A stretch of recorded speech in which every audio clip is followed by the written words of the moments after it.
Falando de idoso também, é muito importante a gente avaliar aspectos como a sarcopenia. Sim, o profissional da educação física pode identificar quadros de sarcopenia. Profissional médico, né, a gente tem aqui em Mossoró um excelente profissional médico, geriatra, que é o Dr. Diego, e ele mesmo, né, ele apresenta que um idoso que está saudável, um idoso que está ali dentro dos parâmetros de normalidade, uma regularidade interessante para ele ir até o médico são 2 vezes ao ano, ou seja, a cada 6 meses. Mas esse idoso, vamos supor que ele está saudável, porque ele pratica exercício na academia, e aí na academia tem aquele profissional que fica lá no salão de musculação, né? Então esse profissional, para fazer o monitoramento do idoso, uma das avaliações diferenciadas para agregar valor e aí talvez despertar o interesse daquele idoso em putz, olha o Garcia ali, o Garcia está aqui comigo e mais 30 pessoas e teve o cuidado de fazer uma avaliação para identificar se eu estou em um quadro de sarcopenia. Por que é interessante? Porque é válido avaliar se o indivíduo tem sarcopenia. Porque não ter massa muscular, ter um baixo nível de massa muscular, está fortemente associado ao risco de mortalidade. Então, o processo de catabolismo que o envelhecimento sedentário provoca aumenta em muito as chances de mortalidade, diminui muito a capacidade de exercício de uma pessoa, e a capacidade de exercício baixa mata mais do que quantos anos você foi fumante. Então, a capacidade de exercício é fundamental. E a capacidade de exercício está associada à tua força muscular, ao teu tônus muscular.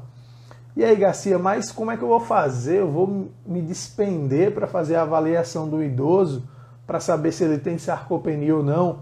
Você precisa basicamente de uma fita métrica para marcar 3 metros no chão. Você precisa de um dinamômetro de preensão manual e você precisa de uma balança.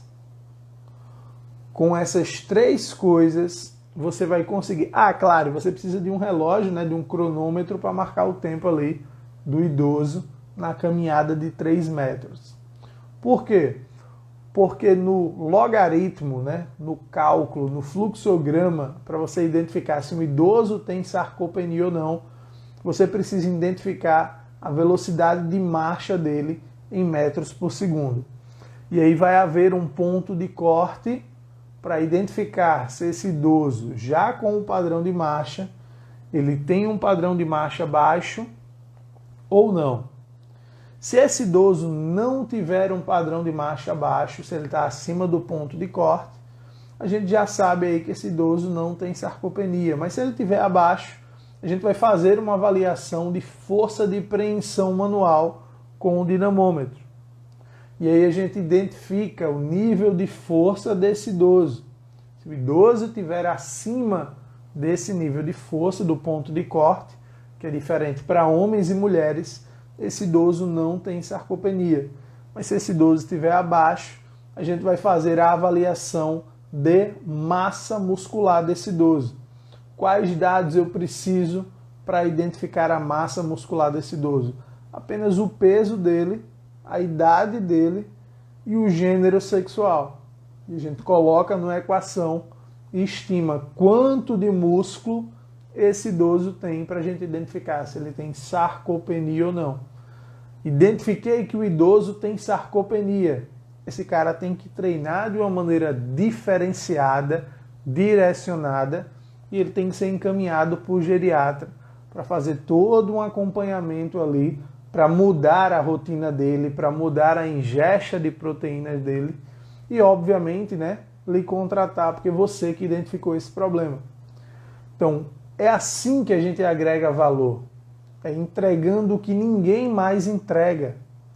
Quantos idosos você vê com o personal fazendo avaliação da escala de Berg de equilíbrio? Ninguém faz isso. Então, como você quer sair de um R$300, R$300 para acompanhar um cliente 5 vezes na semana, para R$800, R$900 atendendo um cliente 2 vezes na semana, entregando o que ninguém entrega, que você consegue isso. E as pessoas dizem, não é rentável trabalhar com um personal, você tem que trabalhar muito, você acorda muito cedo, você dorme muito tarde para viver de personal. Vai depender. Com quanto tu acha que tu vai viver bem?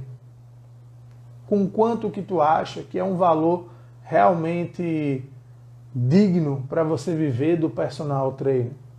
Vou dar um exemplo, né? Não gosto nem de falar dessas coisas, mas vamos lá. O pessoal pode estar pensando, Garcia, você está falando isso, mas eu vejo nos seus stories. 5 horas você começa a atender já.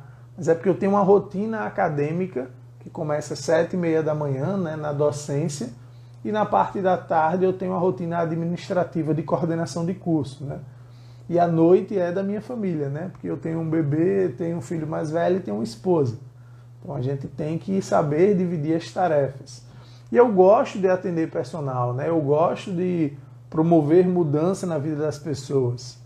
E aí a gente pensa, Garcia acabou de dizer que ele começa a docência às 7h30 da manhã. E aí Garcia, ele acabou de dizer que ele começa a atender 5 horas. Então Garcia, ele trabalha 2 horas por dia de personal, deve ser só hobby. É um hobby que gera uma renda extra de mais de R$3.000. Então, trabalhando 2 horas de personal, 2 horas por dia, eu consigo ter um retorno financeiro de mais de R$3.000. Então é o que vocês querem para vocês e o que vocês entregam a mais para conseguir isso. Então é isso que a gente tem que pensar quando a gente quer ser diferente.